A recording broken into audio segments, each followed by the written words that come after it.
ArcticArthur final. Well, Heroes never die. Hello. Welcome to Overwatch Tips, Tricks, Review. Today we're going to be talking about one of the most iconic healers of all time. It's your girl, Marcy. You know that song by 50 Cent years ago, when he says, "Have mercy on me"? I think we can all relate to that in a way, because I would love to have Marcy on me. So, jumping into it, Marcy's one of the support characters in Overwatch, and she comes jumping into the arena about 200 health. Marcy's entire song and dance is taking a stick into battle and, shooting some sweet apple juice all over you to make you feel good. And then with the flip of a switch, she can literally just shove some monster cans in there and give you some energy so you can hurt people a little bit more. She's also kind of a necromancer, since she can, bring people back from the dead. But we're going to ignore that fact for now. Jumping into her abilities, Marcy is the first character that I'm going to talk about that actually has two passive abilities. The first of which being her regeneration. So Marcy's kind of OP because not only can she heal everyone around her, but she heals herself without even doing anything. She starts healing 20 health per second after not taking damage for a mere second. Her second passive ability is her Angelic Descent. She activates this ability by holding down the jump button while you're falling, and it allows you to slowly fall to the ground. Kinda like an angel. This is super useful when you're trying to heal characters that are up in the air like Pharah or Echo, because you can dash to them and then, if you were just regularly fall, they'd get out of your range pretty quickly. So being able to hold down the jump button and fall slowly is really nice because you can stay within their range a lot longer. Next up we have her primary weapon, which is her Caduceus Staff. This staff has a primary fire and a secondary fire. Her primary fire is, where she sprays the apple juice on you, but it heals for 55 health per second. And then the secondary fire is where she shoves a monster can in there, and it'll give you a damage boost of 30% for as long as she's holding it. Something to note about Marcy's staff is that it is not something that you really have to aim. You just kind of have to look at your teammate, either use your primary or secondary fire, and then you're locked onto them until you get out of range. Her next ability is her Caduceus Blaster, which is her secondary weapon. This blaster does 20 damage, and it fires 5 rounds a second with an ammo count of 20. Something else to note is that this is not a hit scan weapon, it is a projectile weapon, so lead those shots, boys. Basically, this thing is just a fully automatic 9mm that she pulls out of her pocket just in case she's in danger. Next up, we have her ability Guardian Angel. This ability is super useful and allows you to basically just fly towards your allies as long as they're within range. And the range is pretty far. You just kind of look at them, you activate Guardian Angel, and then you fly straight towards them, but you do have to be careful because sometimes the momentum in this game can take you past them and throw you into the middle of a team fight that you really didn't want to be in. But this ability is very useful for the fact that you can just kind of jump around the entire team, even jump around most of the maps, and it only has a 1.5 second cooldown. So it allows you to jump around and just kind of supply that extra, healing buff or even a damage buff wherever your team needs it. Next up, we have Marcy's Resurrect. So this is where I was talking about that she's kind of dabbling in the magics of necromancy, but it's fine. It's all okay.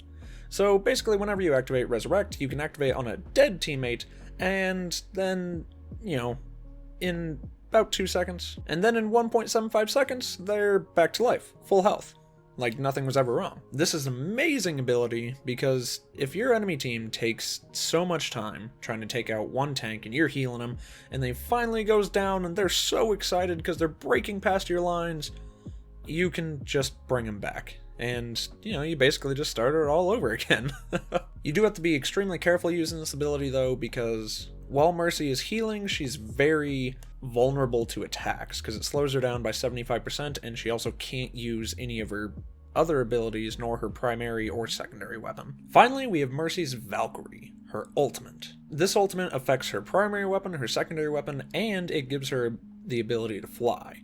So whenever Valkyrie is active and you're using Marcy's staff, it upgrades the healing ability to 60 health per second, and it also chain heals. So if you have one teammate that you're healing, any teammate around them also gets this healing. It also causes Marcy to heal for 20 health per second, and it gets rid of that 1 second debuff of her passive. It also gives the same chain effect on her secondary fire of her staff, but it does not increase the damage output. As for her secondary weapon, this ultimate decided to allow her to become an Angel of Death, and gives that secondary weapon an unlimited amount of ammo, so it doesn't have to reload ever, which means you do 100 damage a second as long as you hit your target. That being said, I now understand why Marcy has a devil skin. So let's jump into some tips and tricks for this murder doctor. When it comes to playing Marcy, you kinda just want to stay out of sight, out of mind. For she is a very squishy little lady, and can be targeted pretty easily. So you want to try to stay behind a building, around a corner, behind your, front line, and just use your staff to your fullest ability just to heal whoever's in front of you, and then when everybody's at full health, damage boost your DPS, and also damage boost people like Orza, Reinhardt, Zarya, or even Ana if things are going well. To be honest, there's not a lot of reason for Marcy to be up in the front lines, kind of up in the enemy's face trying to blast them with her blaster or anything like that. Because she, even though she can do 100 damage a second, she's a much more valuable asset to the team if she's, supporting the team and healing them and damage boosting them. The only time I'd really say that she should be up in the enemy's face is when she has her ult activated and she's using her blaster and she's trying to take out, one or two squishy characters. Because if she has that automatic 9mm, that's a lot of damage, mate. When it comes down to who to damage boost and who to heal, it's very situational. When it comes to healing, most of the time, if you're losing a team fight, you want to heal your tanks because they're the most beefy of the team, and you want them to stay alive the longest so that they can absorb the most damage. But also, if you're on the defending side or even the attacking side and you have a Reinhardt that has their shield up, I'd definitely not focus on that Reinhardt, but focus on like a Hanzo or a McCree or a Bastion. Bastion is Marcy's best friend.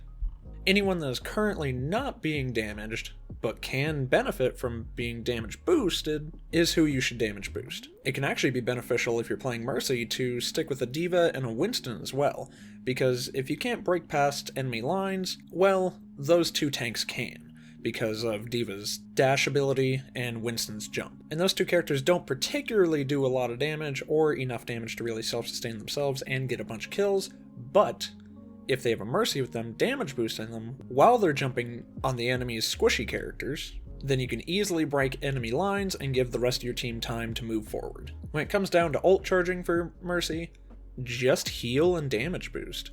Really, just healing a character that's taking a lot of damage will boost your ult charging by a shit ton, and also damage boosting a character that's doing a lot of damage will boost your ult charging. And if you do it right, Marcy can actually get her ult more often than a Hanzo. As for times to use Marcy's ult, really no time is a bad time. As long as there's enemies around, don't use it when you're coming out of spawn or something like that, there's no point. But popping that ult as soon as enemies start ulting and as soon as they start pushing towards your lines, or if you want to make a super big charge into the enemy lines, and you pop your ult and another one of your teammates pop their ult, and you'll be a pretty hard force to stop. The only time I'd say to use Marcy's ult when she's by herself and you're not really healing anyone is when you're trying to rush towards a point that's on overtime. Because it gives her the ability to fly, making it to that point, it's kind of a straight shot from wherever you are. And then if you do make it to that point, then you can reset the overtime counter and give your team a little bit more time to make it there and hopefully secure said point. As for Marcy's Resurrect, I wouldn't just use it on anyone that dies. As soon as you go into a team fight and somebody dies, maybe it's a good idea, maybe it's not.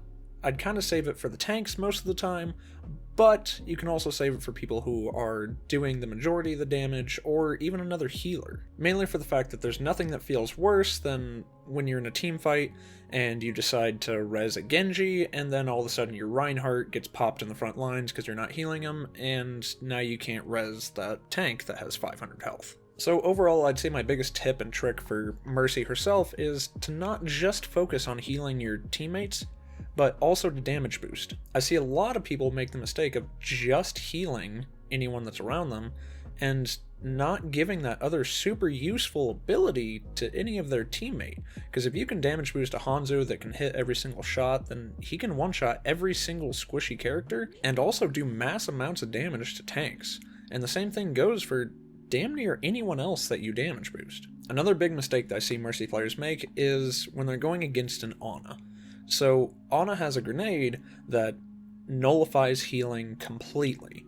So an enemy Ana will throw a grenade at the Marcy's team, and they won't be able to be healed, but that Marcy will still be trying to heal them. So anytime that you have an Ana that throws a grenade at your team, and your teammate that you're healing currently is no longer able to be healed, immediately switch over to that damage boost. With all that put together, I give Marcy 10 Devil Doctors out of 10. With Marcy's mass amount of healing, her giant damage boost, She has mobility like no other, and with her ult activated she can do mass amounts of damage, and she gains chain healing effect and damage boosting effect, and with her cherry on the top, Resurrect. She can bring people back from the dead, for God's sake. With all this, I can confidently say that Marcy is the best healer in the entire lineup. As for support character, I would only bump it down to a 9 out of 10, just due to the fact that she doesn't have any real AoE to use against the enemy team. Besides for her damage boost that, gives an AoE of her teammates, but she has nothing that she can really use to herd the enemy team or really control the enemy team.